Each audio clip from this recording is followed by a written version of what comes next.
Hello friends, welcome to the success Kendra. Friends, आप सभी को गुड मॉर्निंग। और सबसे पहले तो आप फटाफट एक बार सेशन को लाइक कर दीजिए और इसका लिंक किसी भी एक ग्रुप में जहाँ पे भी आप हैं, चाहे वो व्हाट्सएप ग्रुप हो, फेसबुक ग्रुप हो या टेलीग्राम ग्रुप हो, वहाँ पर जल्दी से शेयर कर दीजिए ताकि और भी लोग जुड़ जाएं और सेशन और भी ज़्यादा मज़ेदार बन जाए। देखिए फ्रेंड्स, जैसे आप जानते हैं कि बिहार पुलिस कांस्टेबल एग्ज़ाम जो 2023 में 21,391 पदों पर होने वाली है, उसके लिए बहुत ही कम समय है। बिल्कुल भी समय नहीं बचा हुआ है। अब आपको ज़्यादा से ज़्यादा रिवीजन करना है। तो हम लोग सुपर फास्ट रिवीजन सेशन लेकर के आए हुए हैं आपके लिए। कल मैंने आपको सुपर फास्ट रिवीजन सेशन का आपको सेशन 1 कवर कराया हुआ था और आज हम लोग सुपर फास्ट रिवीजन सेशन का सेशन 2 कवर करेंगे। अगर आपने सेशन 1 नहीं देखा है तो ज़रूर देख लीजिएगा, लिंक आपको डिस्क्रिप्शन बॉक्स में मिल जाएगा। और साथ ही साथ फुल लेंथ प्रैक्टिस सेट भी मैं आपको कवर करवा रहा हूं, उसको भी देखिए। बहुत ही अच्छे लेवल के प्रश्न फुल लेंथ प्रैक्टिस सेट में कराए जा रहे हैं। जो लोग सेट लगा रहे हैं उनको ऑलरेडी पता है। चैनल को सब्सक्राइब कर लीजिए और जो बगल में बेल आइकन है, घंटी का निशान है, उसको ज़रूर दबा लीजिएगा ताकि जब भी बिहार पुलिस कांस्टेबल भर्ती 2023 से संबंधित कोई भी इंपॉर्टेंट वीडियो अपलोड किया जाए तो उसका नोटिफिकेशन सबसे पहले आपके पास पहुंच जाए। तो चलिए सेशन स्टार्ट करते हैं। पहले एक बार फिर से मैं आपसे रिक्वेस्ट कर रहा हूं कि फटाफट सेशन को लाइक कर दीजिए और इसका लिंक किसी भी एक ग्रुप में जल्दी से शेयर कर दीजिए। देखिए, आज के सेशन का पहला प्रश्न पढ़ेंगे फ्रेंड्स। पहला प्रश्न है कि स्वतंत्र श्रमिक पार्टी की स्थापना 1936 में किसके द्वारा किया गया। आंसर सभी लोगों को लाइव चैट में कमेंट करके बताना है। मेरे प्यारे भाई और बहन, सबको आंसर कमेंट करना है। और इस सेशन के माध्यम से, सुपर फास्ट रिवीजन सेशन के माध्यम से, हम लोग 100 इम्पॉर्टेंट प्रश्नों को जो केवल और केवल बिहार पुलिस के एग्जाम के दृष्टिकोण से महत्वपूर्ण है, उनको हम लोग कवर करते हैं, वो भी बहुत ही कम समय में, पूरे डिटेल में, एक्सप्लेनेशन के साथ। चलिए आंसर बताइएगा कि स्वतंत्र श्रमिक पार्टी की स्थापना 1936 में किसके द्वारा किया गया था। तो देखिए, राइट आंसर इसका ऑप्शन नंबर बी हो जाएगा, बाबा साहब भीमराव अंबेडकर जी के द्वारा। ध्यान रखेंगे, स्वतंत्र पार्टी की स्थापना कब हुआ था तो 1936 में। किसने किया था तो भीमराव अंबेडकर जी ने। अच्छा, भीमराव अंबेडकर जी ने बहिष्कृत हितकारिणी सभा की भी स्थापना किया था। इन्होंने बहिष्कृत हितकारिणी सभा का भी स्थापना किया था। बहिष्कृत हितकारिणी सभा का भी स्थापना किया था, इससे भी आप ध्यान रखेंगे। अच्छा, हरिजन सेवक संघ की स्थापना किसने किया था। हरिजन सेवक संघ की स्थापना किसने किया था, जल्दी से आंसर कमेंट कर दीजिए। इंपॉर्टेंट क्वेश्चन है, एग्जाम में प्रश्न बनता है। हरिजन सेवक संघ की स्थापना 1932 में महात्मा गांधी जी के द्वारा किया गया था, इससे भी आप निश्चित रूप से ध्यान रखेंगे। चलिए दूसरा प्रश्न है फ्रेंड्स, एक बार प्लीज सेशन को फटाफट लाइक कर दीजिए। मैं आपसे विनती करता हूं, रिक्वेस्ट करता हूं। देखिए, सेशन को लाइक करेंगे तो इससे क्या होता है कि मुझे मोटिवेशन प्राप्त होता है। कोई भी आपका चार्ज नहीं लगता है, कोई भी पैसा आपका नहीं लगता है लाइक करने में। बिल्कुल लाइक फ्री ऑफ कॉस्ट है। तो लाइक करिए और ज़्यादा से ज़्यादा सेशन को शेयर करिएगा। कल मैंने आपको पीडीएफ टेलीग्राम पर दिया हुआ है। जिन लोगों को पीडीएफ प्राप्त हो गया है वो लोग कमेंट में बता देंगे, और जिनको प्राप्त नहीं हुआ है वो लोग टेलीग्राम से जुड़िए। लिंक आपको डिस्क्रिप्शन बॉक्स में टेलीग्राम का मिल जाएगा। चलिए दूसरा प्रश्न है कि स्पेन में गृह युद्ध की शुरुआत कब हुई थी। स्पेन में गृह युद्ध की शुरुआत कब हुई थी। देखिए, यह प्रश्न जो है ऑलरेडी बिहार पुलिस में पूछा जा चुका है, लेकिन प्रश्न पूछने का जो लैंग्वेज है वो दूसरे तरीके में पूछा गया था। मैं आपको बता देता हूं कि किस प्रकार से प्रश्न बिहार पुलिस में पूछा गया था। देखिए, स्पेन में गृह युद्ध की शुरुआत जो है ये 1936 में हुई थी और चला था 1939 तक। और ये जो स्पेन में गृह युद्ध हुआ था, इसको द्वितीय विश्व युद्ध यानी कि दूसरा जो विश्व युद्ध हुआ था उसका ड्रेस रिहर्सल भी कहा जाता है। तो प्रश्न यही पूछा गया था बिहार पुलिस में। बिहार पुलिस में पूछा गया था कि किसको जो है दूसरे विश्व युद्ध के ड्रेस रिहर्सल के रूप में जाना जाता है। तो स्पेन के गृह युद्ध को कब हुआ था तो 1936 में हुआ था। ध्यान रखिएगा, ठीक है। चलिए आगे बढ़ेंगे, नेक्स्ट क्वेश्चन कर लेंगे। वर्ल्ड हिस्ट्री से प्रश्न जो है बिहार पुलिस में पूछा जाता है। तीसरा प्रश्न है कि प्रथम विश्व युद्ध के बाद 1920 ईस्वी में मित्र राष्ट्रों के द्वारा किस देश के साथ सैब्र की संधि की गई थी। चलिए जल्दी से आंसर कमेंट करिए कि सैब्र की संधि जो है प्रथम विश्व युद्ध के बाद 1920 ईस्वी में मित्र राष्ट्रों के द्वारा किस देश के साथ की गई थी। जल्दी से सभी लोग आंसर कमेंट कर दीजिए। तो देखिए यह जो सेब्र की संधि थी यह 10 अगस्त 1920 को हुई थी। 10 अगस्त 1920 को हुई थी। मित्र राष्ट्रों के द्वारा यह संधि जो है यह तुर्की के साथ किया गया था। किसके साथ? तुर्की के साथ किया गया था। यह एक अपमानजनक संधि थी और इस संधि के तहत तुर्की साम्राज्य का विघटन कर दिया गया था। और एक वर्साई की संधि है, एक वर्साई की संधि है। वर्साई की संधि कब हुई थी? तो वर्साई की संधि 28 जून 1919 को हुई थी। 28 जून 1919 को हुई थी। किसके साथ? तो वर्साई की संधि जो है यह जर्मनी के साथ किया गया था। इससे भी आप ध्यान रखिएगा। चलिए नेक्स्ट क्वेश्चन है हमारा, चौथा प्रश्न है। फ्रेंड्स जल्दी जल्दी हम लोग सेशन को कवर करेंगे। आप कोशिश करिए महज 5 से 7 सेकंड के बीच में आंसर दे देने के लिए, ताकि जल्दी से हम लोग सेशन को कवर कर लें। देखिए चौथा प्रश्न पढ़ेंगे कि निम्नलिखित में से उपास्थि के संबंध में गलत कथन का चयन करें। अच्छा, कल ही वाले सेशन में मैंने आपको बताया था कि रक्त यानी कि ब्लड, अस्थि और उपास्थि ये सारे क्या हैं? तो ये कनेक्टिंग टिश्यू हैं, यानी कि संयोजी ऊतक हैं। क्लियर? प्रश्न पूछा गया कि उपास्थि के संबंध में गलत कथन का चयन करें। देखिए इसका मैट्रिक्स कॉन्ड्रिन का बना होता है। बिल्कुल उपास्थि का जो मैट्रिक्स होता है ये कॉन्ड्रिन का बना होता है, सही है। इसमें अस्थि मज्जा का अभाव होता है, ये भी सही है, इसमें अस्थि मज्जा का अभाव होता है। इसी कारण जो है इसमें लाल रक्त कणिकाएं नहीं बनती हैं। उपास्थि में अस्थि मज्जा का अभाव होता है, इसी कारण इसमें लाल रक्त कणिकाएं नहीं बनती हैं। ठीक है, इसमें लाल रक्त कणिकाएं बनती है, यही गलत दिया गया है, क्योंकि इसमें अस्थि मज्जा का अभाव होता है, इसीलिए इसमें लाल रक्त कणिकाएं नहीं बनती है। ठीक है, ध्यान रखेंगे इनकी कोशिकाओं में विभाजन की क्षमता होती है। बिल्कुल सही है, इनकी कोशिकाओं में विभाजन की संख्या क्षमता होती है, तभी तो इनकी संख्या बढ़ती भी है। ठीक है, तो पूछा गया है गलत कथन, तो ऑप्शन सी राइट आंसर हो जाएगा। क्वेश्चन नंबर 5 है कि 1905 में लंदन में इंडिया होम रूल सोसाइटी की स्थापना किसने किया था? इंपॉर्टेंट क्वेश्चन है, जल्दी से आंसर कमेंट कर दीजिए, फिर हम लोग आगे बढ़ते हैं। 1905 में लंदन में इंडिया होम रूल सोसाइटी की स्थापना किसने किया था? फ्रेंड्स प्लीज़ एक बार सेशन को लाइक कर दीजिए, बिल्कुल फ्री है लाइक, मैं आपसे रिक्वेस्ट कर रहा हूँ, प्लीज़ एक बार फटाफट सेशन को लाइक कर दीजिए और ज़्यादा से ज़्यादा सेशन को शेयर करिए किसी भी ग्रुप में, जहाँ कहीं भी आप हैं। चलिए ध्यान दीजिएगा, 1905 में लंदन में इंडिया होम रूल सोसाइटी की स्थापना श्यामजी कृष्ण वर्मा ने किया था।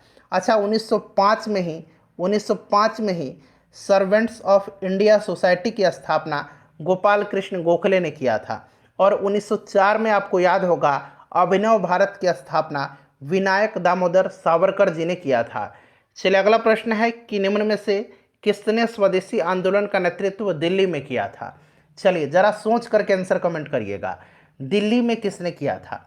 स्वदेशी आंदोलन आपको याद होगा बंगाल विभाजन के समय में स्वदेशी आंदोलन जो है यह चलाने की घोषणा किया गया था 7 अगस्त 1905 को कलकत्ता के टाउन हॉल में। 7 अगस्त 1905 को, ये डेट याद रखिएगा। क्लियर है? अच्छा, दिल्ली में नेतृत्व किसने किया था? तो दिल्ली में इसका नेतृत्व जो है किसने किया था बताइए? तो सैयद हैदर रजा ने। ऑप्शन में नाम नहीं दिया गया है, इसीलिए मैंने आपसे बताया था कि सोच समझ करके आंसर दीजिएगा। दिल्ली में स्वदेशी आंदोलन का नेतृत्व सैयद हैदर रजा ने किया था। मद्रास में किसने किया था? तो मद्रास में चिदम्बरम पिल्लई ने किया था। ठीक है, बाल गंगाधर तिलक ने कहाँ पर किया था? तो बाल गंगाधर तिलक ने पूना और मुंबई में किया था। लाला लाजपत राय और अजीत सिंह ने पंजाब में स्वदेशी आंदोलन का नेतृत्व किया था। तो ये सारे पॉइंट्स अगर आप ध्यान रखेंगे तो कोई भी प्रश्न इससे संबंधित आपका गलत नहीं होगा। ठीक है, चलिए निम्न में से कौन सा प्रतिजैविक है? प्रतिजैविक इसमें से कौन सा है? चलिए बताइएगा राइट आंसर क्या हो जाएगा। प्रतिजैविक एंटीबायोटिक कौन सा है इसमें से? अंग्रेजी में इसको एंटीबायोटिक कहेंगे। देखिए एंटीबायोटिक की खोज किसने किया था? तो आपको याद होगा एंटीबायोटिक की खोज किसने किया था? अलेक्जेंडर फ्लेमिंग ने किया था। ठीक है, अलेक्जेंडर फ्लेमिंग ने किया था। कुछ एंटीबायोटिक्स के मैं नाम बता रहा हूँ, जैसे कि पेनिसिलिन, एस्ट्रेप्टोमाइसिन, टेट्रासाइक्लिन, एरिथ्रोमाइसिन। ठीक है, पेनिसिलिन, एस्ट्रेप्टोमाइसिन, टेट्रासाइक्लिन और एरिथ्रोमाइसिन। ठीक है, तो प्रतिजैविक कौन सा है? एस्ट्रेप्टोमाइसिन हो जाएगा। यहाँ पर देखिए 2,4-D भी कभी कभी पूछा जाता है कि यह क्या है, तो यह एक खरपतवारनाशी है, यह एक खरपतवारनाशी है। ठीक है, चलिए रिलैक्सिन क्या है, तो यह एक मादा हार्मोन है। ठीक है, चलिए नेक्स्ट क्वेश्चन है हमारा कि कौन से वन भारत में सबसे बड़े क्षेत्र में पाए जाते हैं। बड़ा ही महत्वपूर्ण क्वेश्चन है, कौन से वन भारत के सबसे बड़े क्षेत्र में पाए जाते हैं। तो यह वन जो है, यह कौन सा वन है, तो यह उष्णकटिबंधीय पर्णपाती वन है। इसको मानसून वन भी कहा जाता है, इसको मानसून वन भी कहा जाता है, उष्णकटिबंधीय पर्णपाती वन को। ठीक है, यह वन जो है 70 सेंटीमीटर से लेकर के 200 सेंटीमीटर वर्षा वाले क्षेत्रों में पाए जाते हैं। इन वनों में चंदन, शीशम, टीक, बांस, इन सब के वृक्ष मुख्य रूप से पाए जाते हैं। सारे पॉइंट्स को ध्यान रखिएगा। कच्चे आम में कौन सा अम्ल पाया जाता है, कच्चे आम में कौन सा एसिड पाया जाता है, कौन सा अम्ल पाया जाता है, जल्दी से आंसर कमेंट करिए। देखिए कच्चे आम, अंगूर, इमली, इन सब में टार्टरिक एसिड पाया जाता है। सिट्रिक एसिड जो है संतरा, नींबू में पाया जाता है। ऑक्जेलिक एसिड टमाटर में पाया जाता है। एसिटिक एसिड सिरका में पाया जाता है। ठीक है, चलिए नेक्स्ट क्वेश्चन करेंगे कि निम्नलिखित में से कौन सा एक गैर संवैधानिक निकाय है। इसमें से कौन सा एक गैर संवैधानिक निकाय है, यानी कि संविधान में जिसका वर्णन नहीं किया गया है, बताइएगा। देखिए राष्ट्रीय मानवाधिकार आयोग यह एक गैर संवैधानिक निकाय है, इसका कहीं भी जिक्र संविधान में नहीं है। अंतर्राज्यीय परिषद अनुच्छेद 263 के अनुसार इसकी गठन राष्ट्रपति करता है। निर्वाचन आयोग आपको पता है 324 से 329 तक के अनुच्छेद में है, और वित्त आयोग अनुच्छेद 280 में है, इसका गठन राष्ट्रपति करता है प्रत्येक 5 वर्ष पर। वर्तमान में जो 15वां वित्त आयोग चल रहा है, इसके अध्यक्ष कौन है, तो NK सिंह हैं। ध्यान रखिएगा, राष्ट्रीय मानवाधिकार आयोग जो है यह एक गैर संवैधानिक निकाय है। राष्ट्रीय मानवाधिकार आयोग की स्थापना कल ही मैंने आपको बताया था, फिर से मैं बता दे रहा हूँ, 12 अक्टूबर 1993 को।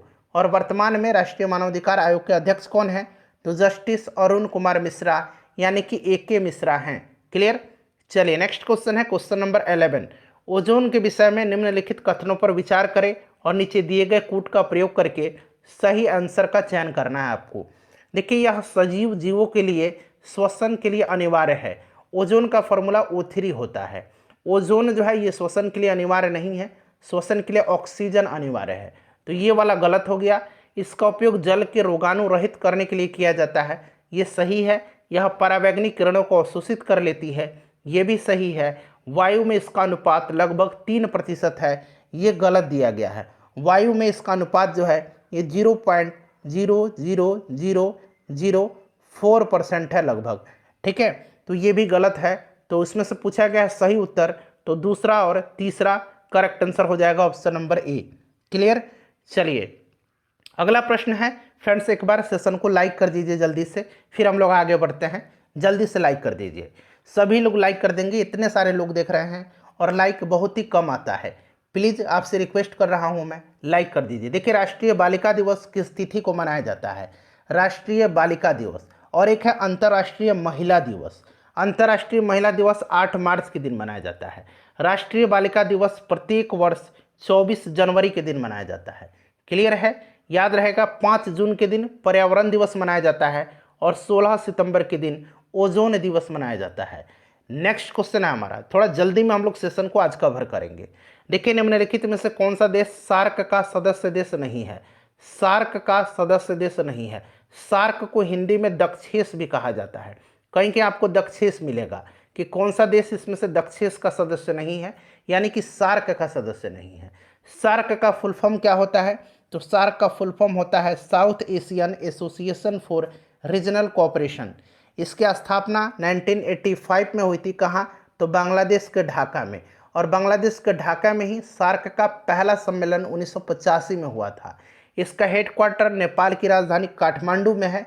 इसमें 8 सदस्य देश हैं, कौन कौन से, तो अपना प्यारा भारत, अफगानिस्तान, पाकिस्तान, बांग्लादेश, भूटान, मालदीव, नेपाल और श्रीलंका। ठीक है, इसमें म्यांमार इसका सदस्य देश नहीं है। अगला प्रश्न है हमारा कि किस महासागर का आकार अंग्रेजी के S अक्षर के समान है, तो यह कौन सा महासागर है। अच्छा, विश्व का सबसे बड़ा और सबसे गहरा महासागर कौन सा है, पहले आप ये कमेंट करके बता दीजिए। विश्व का सबसे बड़ा और सबसे गहरा महासागर कौन सा है, तो ये प्रशांत महासागर है। प्रशांत महासागर की आकृति कैसी है? तो इसकी आकृति त्रिभुजाकार है। किस प्रकार से है? त्रिभुजाकार है प्रशांत महासागर की आकृति। और अंग्रेजी के एस आकार के समान किसकी आकृति है?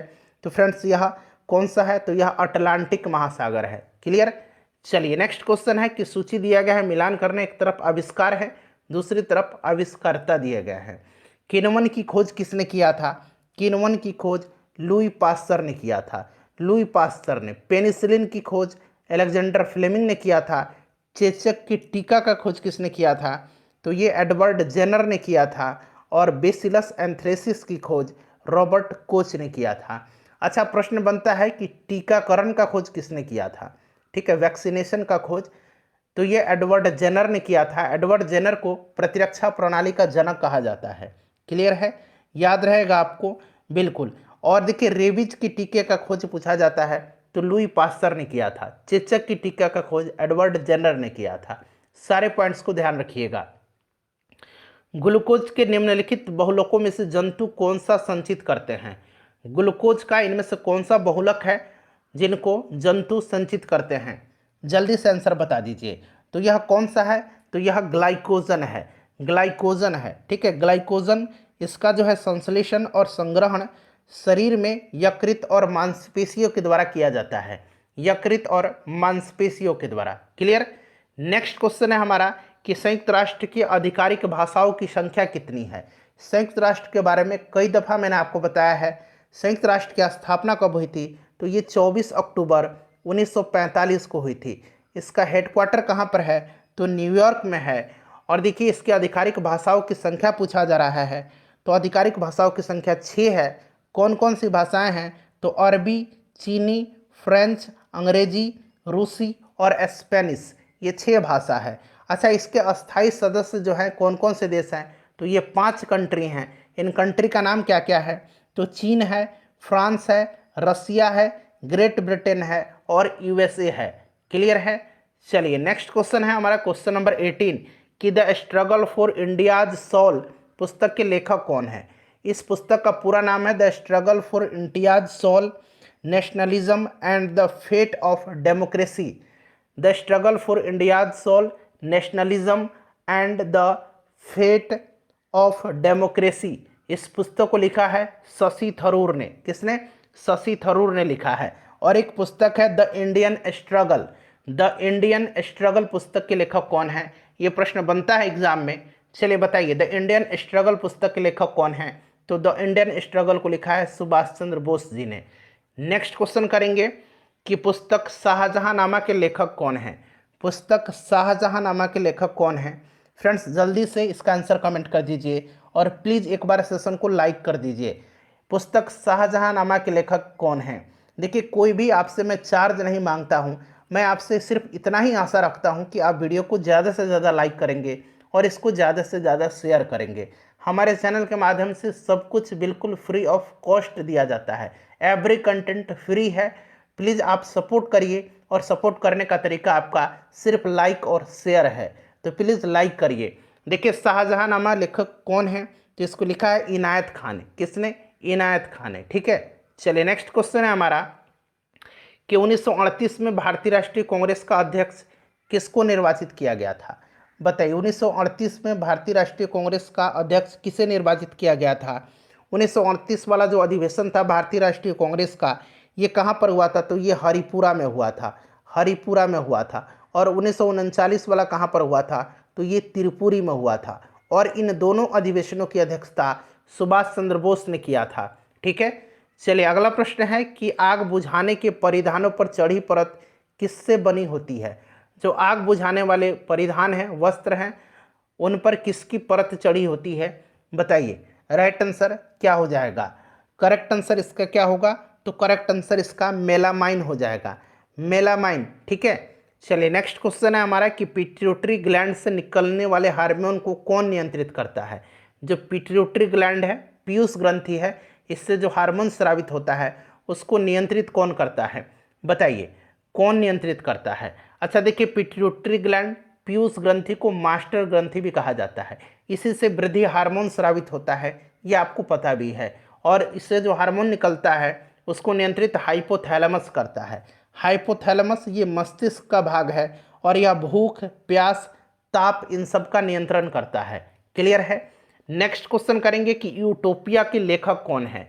यूटोपिया को लिखा किसने है, यूटोपिया के लेखक कौन है, तो इसको लिखा है थॉमस मोर ने। थॉमस मोर ने लिखा है यूटोपिया को। क्लियर। चलिए नेक्स्ट क्वेश्चन है कि स्टैचू ऑफ बिलीफ प्रतिमा कहाँ पर स्थित है। स्टैचू ऑफ बिलीफ कहाँ पर है। देखिए स्टैचू ऑफ यूनिटी गुजरात में है। स्टैचू ऑफ बिलीफ जो है ये राजस्थान में है। स्टैचू ऑफ इक्वलिटी कहाँ पर है। स्टैचू ऑफ इक्वलिटी ये हैदराबाद में है। सबको ध्यान रखिएगा, स्टैचू ऑफ बिलीफ जो है ये राजस्थान में है और यह भगवान शिव को समर्पित प्रतिमा है। नेक्स्ट क्वेश्चन है हमारा कि पर्यावरण दिवस 2023 की थीम क्या है। 5 जून के दिन विश्व पर्यावरण दिवस मनाया जाता है और इस वर्ष इसका थीम पूछा गया है। इसका थीम क्या है, तो इसका थीम है solutions to plastic pollution. Option number इसका सी राइट आंसर हो जाएगा। ओनली वन वर्थ 2022 का थीम था, ठीक है, 2023 का ऑप्शन सी हो जाएगा। अगला प्रश्न है कि विश्वामित्र द्वारा रचित ऋग्वेद के किस मंडल में सूर्य देवता सावित्री को समर्पित प्रसिद्ध गायत्री मंत्र है। गायत्री मंत्र कहाँ से लिया गया है, तो याद रखेंगे ऋग्वेद से लिया गया है। ऋग्वेद के किस मंडल से, तो ऋग्वेद के 3रे मंडल से। क्लियर है। अच्छा 9वें मंडल में क्या है, तो 9वें मंडल जो है इसमें किसका वर्णन है, तो भगवान जो सोम है, सोम देवता, इनका वर्णन है। 10वां मंडल जो है इसमें पुरुष सूक्त का चर्चा है और आपको पता है कि इसी में जो है 4 वर्ण ब्राह्मण, क्षत्रिय, वैश्य और शूद्र का भी वर्णन किया गया है पुरुष सूक्त में। नेक्स्ट क्वेश्चन करेंगे फ्रेंड्स कि ऋग्वेद में उल्लिखित सभी नदियों में से कौन सी नदी सबसे महत्वपूर्ण और सबसे पवित्र नदी मानी जाती थी। ऋग्वेद में उल्लिखित जितने भी नदी हैं उनमें सर्वाधिक बार किसका उल्लेख हुआ है, तो सर्वाधिक बार सिंधु का उल्लेख हुआ है। गंगा का उल्लेख 1 बार हुआ है और यमुना का उल्लेख 3 बार हुआ है। सबसे ज़्यादा जो महत्वपूर्ण और पवित्र नदी मानी जाती थी यह सरस्वती नदी है। क्लियर। चलिए नेक्स्ट क्वेश्चन है हमारा कि एंजिल जलप्रपात किस देश में स्थित है। एंजिल जलप्रपात और कोटोपैक्सी ज्वालामुखी बार बार पूछा जाता है। कोटोपैक्सी कहाँ पर है, तो इक्वाडोर में है। लानोस घास का मैदान कहाँ पर है, लानोस घास का मैदान वेनेजुएला और कोलंबिया में पड़ता है, ठीक है। और एंजिल भी कहाँ पर है, तो ये वेनेजुएला में है एंजिल जलप्रपात। अगला प्रश्न करेंगे, नेक्स्ट क्वेश्चन है कि साल 1882 में शिक्षा के विकास के लिए हंटर आयोग का गठन किसने किया था, यानी कि उस समय पूछा जा रहा है कि वायसराय कौन था। बताइए 1882 में शिक्षा के विकास के लिए हंटर आयोग, हंटर कमीशन का गठन किसने किया था। विलियम हंटर की अध्यक्षता में 1882 में हंटर आयोग का गठन किया था लॉर्ड रिपन ने। लॉर्ड रिपन को भारत में स्थानीय स्वशासन का जनक माना जाता है, ठीक है, ध्यान रखिएगा। पहली बार इसी के समय कारखाना अधिनियम लाया गया था। वर्नाक्यूलर प्रेस एक्ट को इसी ने रद्द किया था और इसी के समय से नियमित जनगणना भी कराई जाती है। चलिए नेक्स्ट क्वेश्चन है हमारा कि केंद्रीय औषधि अनुसंधान संस्थान कहाँ पर स्थित है। केंद्रीय औषधि अनुसंधान संस्थान कहाँ पर है। अगर इस सेट में आप 70 नंबर ला लेते हैं ये फर्स्ट डिवीजन में, तो आपकी तैयारी बेहतरीन मानी जाएगी। 70 लाने का प्रयास करिए और अपना अपना स्कोर जरूर कमेंट करके फ्रेंड्स बताइएगा। केंद्रीय औषधि अनुसंधान संस्थान कहाँ पर है। केंद्रीय औषधि अनुसंधान संस्थान जो है ये लखनऊ में है। कहाँ पर है, ये लखनऊ में है, ठीक है। कानपुर में क्या है, तो कानपुर में याद रखेंगे भारतीय चीनी तकनीकी संस्थान है, भारतीय चीनी तकनीकी संस्थान है। कोयम्बटूर में क्या है, तो केंद्रीय गन्ना अनुसंधान है, केंद्रीय गन्ना अनुसंधान है। नई दिल्ली में क्या है, तो भारतीय कृषि अनुसंधान संस्थान है, ठीक है। चलिए नेक्स्ट क्वेश्चन है हमारा कि निम्नलिखित में से कौन सा रोग वायरस से नहीं होता है। वायरस से नहीं होता है, कौन सा रोग है, तो यह रोग जो है इसमें से कौन सा है जो वायरस से नहीं होता है। देखिए इसमें से खसरा, पोलियो और चिकन पॉक्स ये वायरस से होते हैं। टाइफाइड जो है ये वायरस से नहीं होता है, ये जीवाणु से यानी कि बैक्टीरिया से होता है। और इस जीवाणु का नाम क्या है, तो साल्मोनेला टाइफी, साल्मोनेला टाइफी नामक जीवाणु से होता है। नेक्स्ट क्वेश्चन है हमारा कि प्रसिद्ध त्यौहार ओणम किस राज्य में मनाया जाता है। ओणम और पोंगल ये बड़ा पूछा जाता है। पोंगल मनाया जाता है तमिलनाडु में, ओणम मनाया जाता है केरल में, ठीक है। शांत घाटी कहाँ पर है, तो केरल में है, ठीक है। शांत घाटी केरल में है, याद रखिएगा। और फूलों की घाटी कहाँ पर है, तो उत्तराखंड में है। नेक्स्ट क्वेश्चन है हमारा कि 1911 में दिल्ली दरबार में निम्न घोषणाएं हुई थी।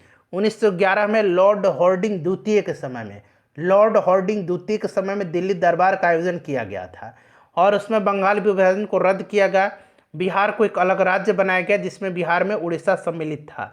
ठीक है, राजधानी को कलकत्ता से दिल्ली हस्तांतरित करने की घोषणा हुई थी और फाइनली 1912 में दिल्ली राजधानी बना था। ठीक है, तो ये तीनों जो है सही दिया गया है, तो उपयुक्त सभी इसका राइट आंसर हो जाएगा।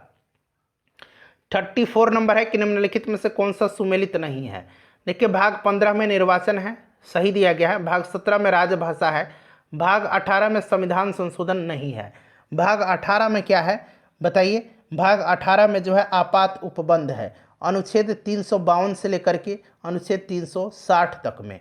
और संविधान संशोधन जो है ये भाग 20 में है, संविधान संशोधन अनुच्छेद 368 में। 14 भी सही दिया गया है। ठीक है, तो ये सुमेलित नहीं है, ऑप्शन नंबर सी।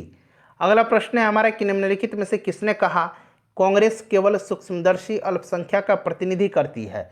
यह किसने कहा था कि कांग्रेस केवल सूक्ष्मदर्शी अल्पसंख्या का प्रतिनिधि या प्रतिनिधित्व करती है। तो ये कहा था किसने, लॉर्ड डफरिन ने। लॉर्ड डफरिन के समय ही 1885 में भारतीय राष्ट्रीय कांग्रेस की स्थापना हुआ था। लॉर्ड डफरिन उस समय वायसराय था। ठीक है, ध्यान रखिएगा।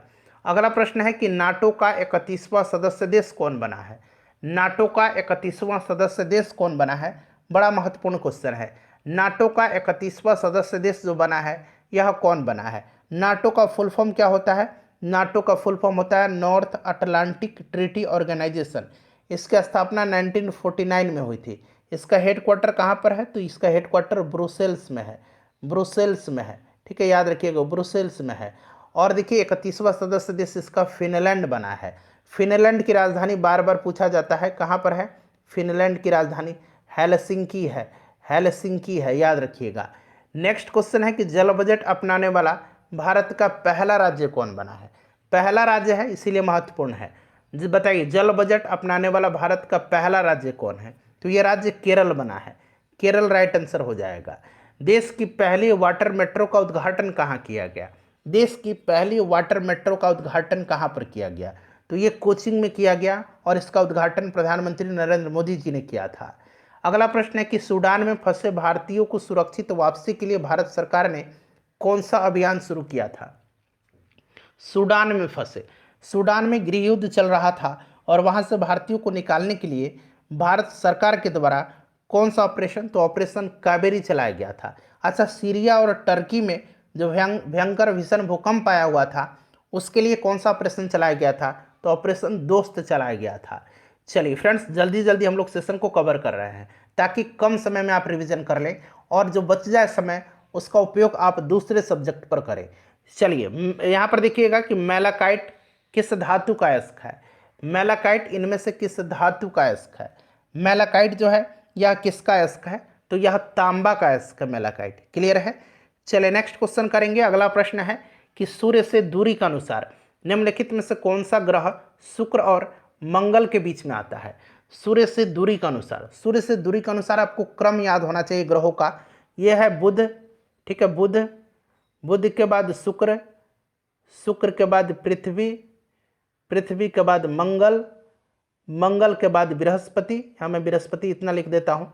उसके बाद शनि, शनि के बाद अरुण और आखिर में वरुण। ठीक है, तो प्रश्न एक बार फिर से पढ़िए। सूर्य से दूरी के अनुसार कौन सा ग्रह जो है शुक्र और मंगल के बीच में, शुक्र और मंगल के बीच में, तो ये अपना पृथ्वी ग्रह है। ठीक है, पृथ्वी राइट आंसर हो जाएगा। सूर्य से दूरी के अनुसार पृथ्वी का क्रम पूछा जाता है, तो 1 2 3 तीसरे नंबर पर है, ये भी आप ध्यान रखेंगे। सबसे नज़दीक बुध है और सबसे दूर वरुण है। नेक्स्ट क्वेश्चन है हमारा कि चार्ल्स वुड का आदेश पत्र निम्नलिखित में से किससे संबंधित है, जिसको कि हम लोग वुड डिस्पैच कहते हैं। वुड डिस्पैच को भारतीय शिक्षा का मैग्ना कार्टा कहा जाता है। 1854 में वुड डिस्पैच आया था, किसके समय में, तो वुड डिस्पैच डलहौजी के समय में। ठीक है, यह शिक्षा से संबंधित है। अगला प्रश्न है हमारा कि नेशनल काउंसिल ऑफ एजुकेशन की स्थापना कब हुई थी। नेशनल काउंसिल ऑफ एजुकेशन की स्थापना कब हुई थी, जल्दी से आंसर कमेंट कर दीजिए। 15 अगस्त 1906 को हुई थी। इसको हिंदी में राष्ट्रीय शिक्षा परिषद कहा जाता है। 15 अगस्त 1906 को हुई थी। इसकी स्थापना सद्गुरुदास बनर्जी ने किया था। अगला प्रश्न है कि क्योटो प्रोटोकॉल संबंधित है। क्योटो प्रोटोकॉल को अपनाया कब गया था? तो ध्यान रखेंगे फ्रेंड्स, 1997 में, 1997 में। और यह लागू कब हुआ था, प्रभाव में कब आया था? तो 2005 से। क्योटो प्रोटोकॉल जो है यह जलवायु परिवर्तन के लिए ग्रीन हाउस गैसों के उत्सर्जन में कमी लाने से है। ठीक है, ग्रीन हाउस गैस के उत्सर्जन में कमी लाने से है। जलवायु परिवर्तन इसका राइट आंसर हो जाएगा। अगला प्रश्न है कि नियाग्रा जलप्रपात जो है यह किस देश की सीमा पर स्थित है? नियाग्रा जलप्रपात किस देश की सीमा पर है? चलिए बताइए राइट आंसर। तो नियाग्रा जो है यह अमेरिका और कनाडा की सीमा पर है। अमेरिका और कनाडा की सीमा पर स्थित है। हरे फलों को यानी कि कच्चे फलों को कृत्रिम रूप से पकाने के लिए कौन सी गैस प्रयुक्त होती है? तो देखिए, फलों के पकाने के लिए जो पादप हार्मोन है उसका नाम एथिलीन है। एथिलीन जो होता है ये फलों के पकाने में सहायक हार्मोन होता है। ठीक है, ध्यान रखिएगा। और कृत्रिम रूप से भी इसी का इस्तेमाल किया जाता है। चलिए नेक्स्ट क्वेश्चन है हमारा, एसिटिलीन का भी किया जाता है लेकिन सबसे उपयुक्त आंसर इसका एथिलीन ही होगा। जनगणना 2011 के अनुसार बिहार का सर्वाधिक साक्षरता दर वाला जिला, तो कल ही मैंने बताया था कि सर्वाधिक साक्षरता जो है ये कहाँ पर है? तो रोहतास में है। रोहतास राइट आंसर हो जाएगा। सबसे कम कहाँ पर है? तो ये पूर्णिया में है। क्लियर है। चलिए, सबसे ज़्यादा साक्षरता रोहतास में है। पुरुष साक्षरता, महिला साक्षरता सब रोहतास में ज़्यादा है। चलिए अगला प्रश्न है हमारा कि भारतीय संविधान के किस अनुच्छेद में राज्य वित्त आयोग का प्रावधान है? राज्य वित्त आयोग का प्रावधान, तो यह अनुच्छेद 243 में है। राज्य वित्त आयोग के गठन का अधिकार राज्यपाल के पास है। प्रत्येक 5 वर्ष पर इसका गठन होता है। चलिए, कतर की राजधानी कहाँ पर है? यहीं पर जो है फ्रेंड्स फीफा वर्ल्ड कप हुआ था 2022 में कतर में। ठीक है, उसमें विजेता टीम अर्जेंटीना रही थी। कतर की राजधानी कहाँ पर है? तो ये दोहा है। ठीक है, ओमान की राजधानी मस्कट है, ध्यान रखेंगे। यूक्रेन की राजधानी आजकल पूछा जा रहा है कीव है। क्लियर है, ओमान की राजधानी मस्कट है। चलिए नेक्स्ट क्वेश्चन है हमारा कि किसी तत्व का परमाणु क्रमांक किसकी संख्या को दर्शाता है? तो परमाणु क्रमांक जो है यह किसकी संख्या को दर्शाता है? तो ये प्रोटॉन की संख्या को दर्शाता है। ठीक है, चलिए नेक्स्ट क्वेश्चन है हमारा कि निम्नलिखित में से किन पहाड़ियों पर उष्णकटिबंधीय सदाबहार वन पाए जाते हैं? भारत में उष्णकटिबंधीय सदाबहार वन जो है यह पश्चिमी घाट की पूर्वी और पश्चिमी ढलानों जैसे कि तमिलनाडु, केरल, कर्नाटक और महाराष्ट्र में पाए जाते हैं। साथ ही साथ ध्यान रखिएगा उत्तर पूर्वी भारत में भी, नॉर्थ ईस्ट में भी यह पाया जाता है। ठीक है, चलिए राइट आंसर इसका क्या हो जाएगा? तो यहाँ पर ऑप्शन ए हो जाएगा नीलगिरी की पहाड़ी। नीलगिरी की पहाड़ी की सबसे ऊंची चोटी कौन सी है? तो डोडा बेटा है। कौन सी है? तो ये डोडा बेटा है। अच्छा, दक्षिण भारत की सबसे ऊंची चोटी पूछा जाता है तो ये अनाईमुडी है। अनामुडी या अनाईमुडी इस तरह से लिखा जाता है, अनाईमुडी। ठीक है, ये कहाँ पर है? तो यह अन्नामलाई पर्वत पर है। चलिए अगला प्रश्न है हमारा कि सन 2026 का फुटबॉल विश्व कप कहाँ पर होगा? 2022 में मैंने बताया आपको कि ये कतर में हुआ था। ठीक है, 2026 में यह संयुक्त रूप से कनाडा, मैक्सिको और यूएसए में होगा। तो उपयुक्त सभी इसका राइट आंसर हो जाएगा। अगला प्रश्न है कि निम्नलिखित में से कौन सा रबर के वल्केनाइजेशन यानी कि वल्कनीकरण में प्रयोग किया जाता है? अच्छा, ये वल्केनाइजेशन है क्या? तो रबर का वल्किनेशन जो है एक ऐसी प्रक्रिया होती है जो कि सल्फर की उपस्थिति में गर्म करने पर रबर की जो प्रत्यास्थता है और इसकी जो सामर्थ्यता है ये बढ़ाया जाता है। ठीक है, सल्फर का इस्तेमाल किया जाता है वल्केनाइजेशन में। नेक्स्ट क्वेश्चन है कि प्रत्यास्थता सीमा में अनुदैर्ध्य प्रतिबल और अनुदैर्ध्य विकृति का अनुपात को क्या कहते हैं? प्रत्यास्थता सीमा में अनुदैर्ध्य प्रतिबल और अनुदैर्ध्य विकृति के अनुपात को क्या कहते हैं? जल्दी से आंसर कमेंट कर दीजिए। इसको कहा जाता है यंग प्रत्यास्थता गुणांक। यंग प्रत्यास्थता या यंग गुणांक कहा जाता है। इसका यूनिट क्या होता है? तो इसका यूनिट न्यूटन मीटर पर स्क्वायर होता है। ठीक है, न्यूटन मीटर स्क्वायर हो जाएगा, न्यूटन पर मीटर स्क्वायर होगा, जो कि दाब का भी मात्रक होता है और इसको हम लोग पास्कल भी कहते हैं। ठीक है, चलिए अगला प्रश्न है हमारा कि चरक संहिता चिकित्सा की किस शाखा से संबंधित है? चरक संहिता ये चरक की है। चरक कुषाण वंश के शासक कनिष्क के दरबार में रहते थे, आपको याद है ना। चरक संहिता यह आयुर्वेद से संबंधित हो जाएगा। अगला प्रश्न है कि शिमला समझौता 1972 में शिमला एग्रीमेंट पर किनके द्वारा हस्ताक्षर किया गया था?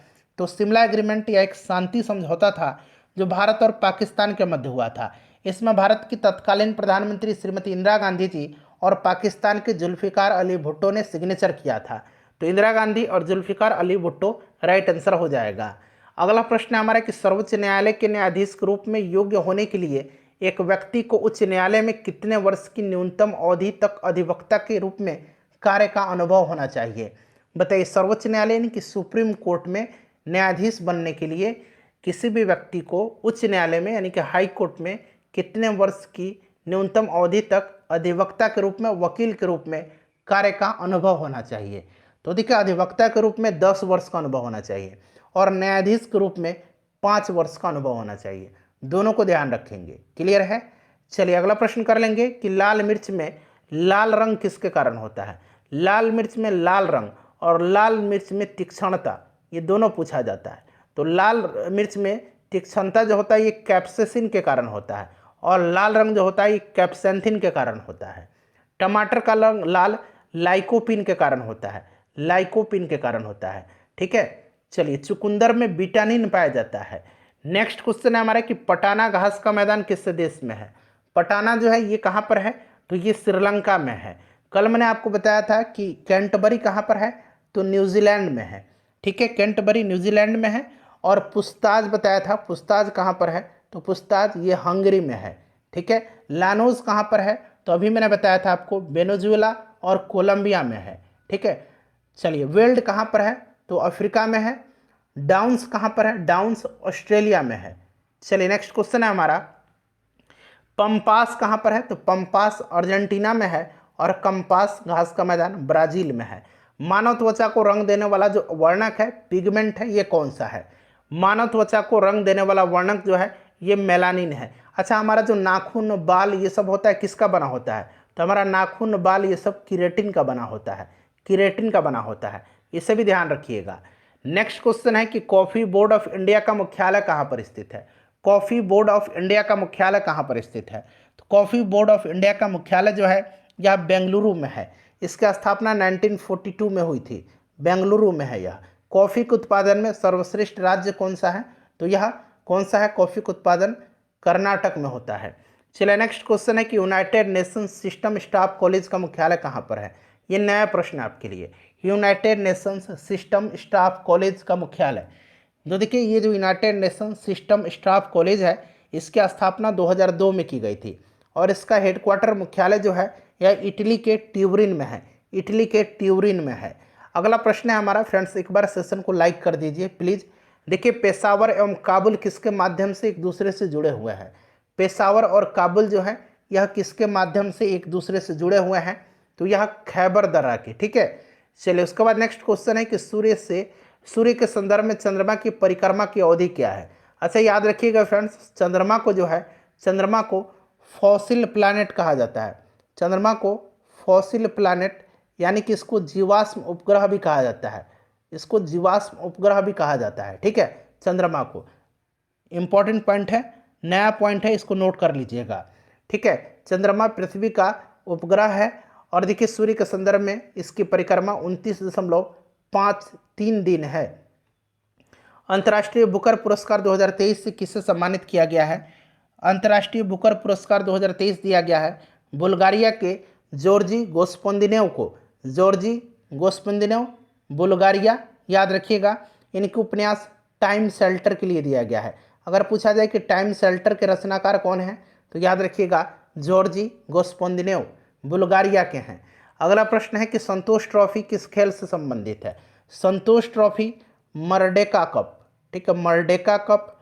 उसके बाद और भी मैं बता रहा हूँ आपको, रोबर्स कप और डूरंड कप। ये याद रखिएगा किसका है सब? ये फुटबॉल का है। ठीक है, फुटबॉल का। अगला प्रश्न है हमारा कि अमेरिका के न्यू हैम्पशायर में ब्रेटन वुड्स सम्मेलन के दौरान किस अंतर्राष्ट्रीय संस्था की स्थापना हुई थी? ये जो ब्रेटन वुड्स सम्मेलन हुआ था ये हुआ था कब? तो ध्यान रखेंगे, ब्रेटन वुड्स सम्मेलन हुआ था कब? तो 1944 में। 1944 में। अच्छा, एक प्रश्न बिहार पुलिस में पूछा जा चुका है कि ब्रेटन वुड्स का ट्विन किसको कहा जाता है? ब्रेटन वुड्स का ट्विन किसको कहा जाता है? तो ट्विन कहा जाता है अंतर्राष्ट्रीय पुनर्निर्माण और विकास बैंक और अंतर्राष्ट्रीय मुद्रा कोष को। ठीक है, ध्यान रखिएगा। तो ये दोनों हो जाएगा, ए और सी इसका राइट आंसर हो जाएगा। नेक्स्ट क्वेश्चन है हमारा कि वर्षा वन अनुसंधान संस्थान कहाँ पर स्थित है। वर्षा वन जो है यह असम के जोरहाट में है। नेक्स्ट क्वेश्चन है हमारे कि संविधान के किस अनुच्छेद में अल्पसंख्यकों के हितों के संरक्षण की व्यवस्था है। अल्पसंख्यकों के हितों के संरक्षण की व्यवस्था किस अनुच्छेद में है, तो यह अनुच्छेद 29 है। अनुच्छेद 29 राइट आंसर है। अनुच्छेद 32 में संवैधानिक उपचारों का अधिकार है। बाबा साहब अम्बेडकर ने इसको संविधान की आत्मा कहा है।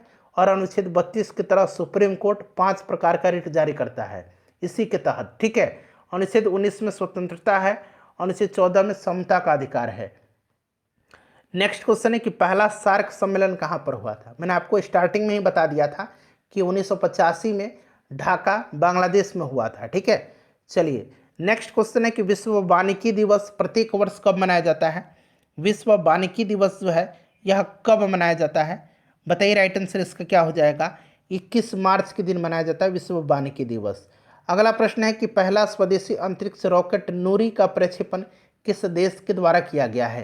पहला स्वदेशी अंतरिक्ष रॉकेट नूरी का प्रक्षेपण किस देश के द्वारा किया गया है, तो यह देश कौन सा है, दक्षिण कोरिया है। अगला प्रश्न है कि पारिस्थितिक तंत्र में नाइट्रोजन का परिसंचरण किसके द्वारा होता है। पारिस्थितिक तंत्र में नाइट्रोजन का परिसंचरण किसके द्वारा होता है, चलिए बताइएगा। तो ये होता है बैक्टीरिया के द्वारा, जीवाणु के द्वारा। ठीक है, याद रखेंगे, आपने पढ़ा भी है कि नाइट्रोजन स्थिरीकरण जीवाणु करते हैं। ठीक है, चलिए अगला प्रश्न है हमारा कि कांग्रेस का 1906 ईस्वी का जो अधिवेशन हुआ था जिसमें स्वराज के लक्ष्य को घोषित किया गया था, ये कहाँ पर हुआ था। 1906 वाला जो अधिवेशन हुआ था ये कहाँ पर हुआ था और इसकी अध्यक्षता किसने किया था, दोनों लिख करके आप कमेंट करिए, जल्दी कमेंट कर दीजिए। तो देखिए 1906 ईस्वी का कांग्रेस का जो अधिवेशन है जिसमें स्वराज को लक्ष्य घोषित किया गया था ये कोलकाता में हुआ था। इसकी अध्यक्षता दादा भाई नौरोजी जी ने किया था। अगला प्रश्न है हमारा कि खाली स्थान दिया गया है को लड़ा गया प्लासी का युद्ध भारत के इतिहास में एक महत्वपूर्ण घटना थी, यानी कि प्लासी का युद्ध कब हुआ था। प्लासी का युद्ध जो है ये नवाब सिराजुद्दौला बंगाल के नवाब और अंग्रेजों के मध्य हुआ था। इसमें अंग्रेजी सेना का नेतृत्व रॉबर्ट क्लाइव कर रहा था। इसमें अंग्रेजों की जीत हो गई और सिराजुद्दौला हार गया था। 23 जून 1757 को हुआ था। नेक्स्ट क्वेश्चन है बक्सर का युद्ध 1764 में हुआ था। ठीक है, चलिए पानीपत का तीसरा युद्ध कब हुआ था। 1761 में पानीपत का तीसरा युद्ध अहमद शाह अब्दाली और मराठों के मध्य में। देखिए रक्त में लगभग कितना प्रतिशत भाग प्लाज्मा होता है, रक्त में प्लाज्मा कितना होता है, रक्त में प्लाज्मा कितना होता है, प्लाज्मा लगभग 55% होता है और प्लाज्मा में 90% जल होता है, 90% प्लाज्मा में जल होता है। नेक्स्ट क्वेश्चन है हमारा कि भारत का प्रथम परमाणु संयंत्र निम्नलिखित में से कौन सा है। भारत का प्रथम परमाणु संयंत्र कौन सा है, जल्दी से आंसर कमेंट करिए। तो ये तारापुर है जो कि महाराष्ट्र में है, रावतभाटा राजस्थान में है, कलपक्कम तमिलनाडु में है और नरौरा उत्तर प्रदेश में है। नेक्स्ट क्वेश्चन है हमारा कि एक लेंस की फोकस दूरी, यहाँ एक उत्तल लेंस बना लीजिए ज़्यादा सुटेबल हो जाएगा। एक उत्तल लेंस की फोकस दूरी 25 सेंटीमीटर है, इसकी क्षमता क्या होगी, यानी कि इसका पावर पूछा जा रहा है। लेंस का पावर को हम लोग किस में डिनोट करते हैं, तो डी से, यानी कि डायोप्टर इसका यूनिट होता है, डी से इसको डिनोट करते हैं। लेंस का पावर इक्वल टू 1/f होता है फोकस दूरी। फोकस दूरी हमेशा मीटर में होगा, जब भी आप सॉल्व करेंगे इसको मीटर में ही कन्वर्ट करेंगे। तो देखिए यहाँ 25 सेंटीमीटर दिया गया फोकस दूरी, इसको मीटर में कन्वर्ट करेंगे तो 1/4 मीटर हो जाएगा। Power of lens equal to 1/f होता है, यानी कि यहाँ पर जब हम f की जगह 1/4 करेंगे तो ये 4 आंसर हो जाएगा। 4 डायोप्टर उत्तल लेंस था, मैंने बताया था, सुधार कर लीजिए, हमेशा पॉजिटिव होता है इसका क्षमता। चलिए अगला प्रश्न है हमारा कि फ्रांस की राज्य क्रांति किसके शासनकाल में हुई थी।